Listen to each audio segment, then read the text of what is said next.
Que el gobierno social comunista, del Partido Socialista y de Podemos, que ha llevado a la ruina económica a España, que ha sido responsable de, por omisión, por ocultación de datos y por negligencia y por aplicar su agenda ideológica de la muerte de más de 50.000 españoles, no es quien para venir a dar lecciones de si en la Comunidad de Madrid se está haciendo bien o mal. Lo menos que podrían hacer, después de pedir perdón, es callarse.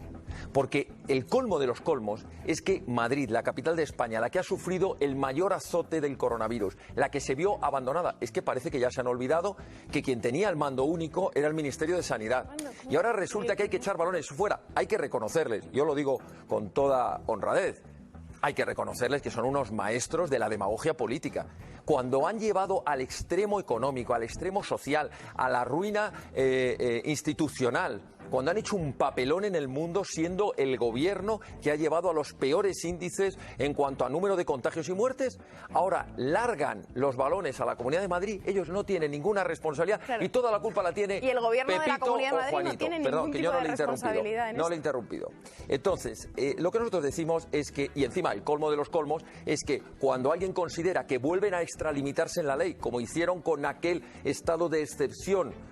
aunque era un estado de alarma encubierto en excepción, vulnerando derechos fundamentales, cuando alguien considera que las medidas que quieren tomar se extralimitan del derecho y se acude a los tribunales, recuerdo que estamos en un estado de derecho, lo digo para aquellos que siguen creyendo que esto ya es Cuba o Venezuela, esto es un estado de derecho, se acude a los tribunales, jueces imparciales, objetivos, que dicen no le puedo ratificar estas medidas, resulta que escuchamos, y con eso termina la Rosa, resulta que tenemos que escuchar en esta mesa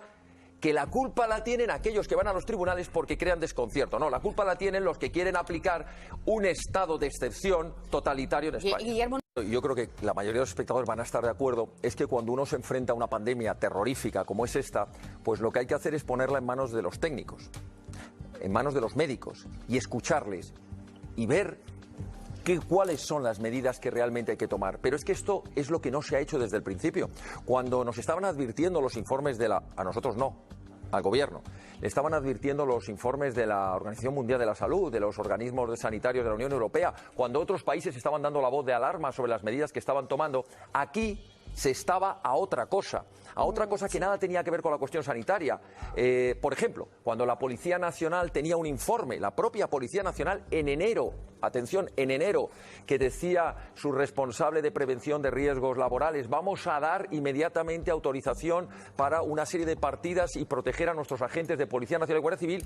ese informe se fue al cajón y el comisario que lo llevaba se fue a la calle, lo prejubilaron. Cuando se nos estuvo vendiendo a los españoles que las medidas que estaba tomando el gobierno para decretar un estado de alarma estaban avaladas por una comisión de expertos, luego reconocieron que no existía la comisión de expertos. Es decir, aquí el gran problema es que una vez más se ha demostrado, primero, que la política, que los intereses políticos han prevalecido a los intereses generales de la salud pública. Y segundo, que el desastre del sistema de comunidades autónomas ha tensionado de tal manera que aquí cada uno ha ido por su lado. Y cuando ha habido un mando único, tampoco ha tenido la capacidad de actuar.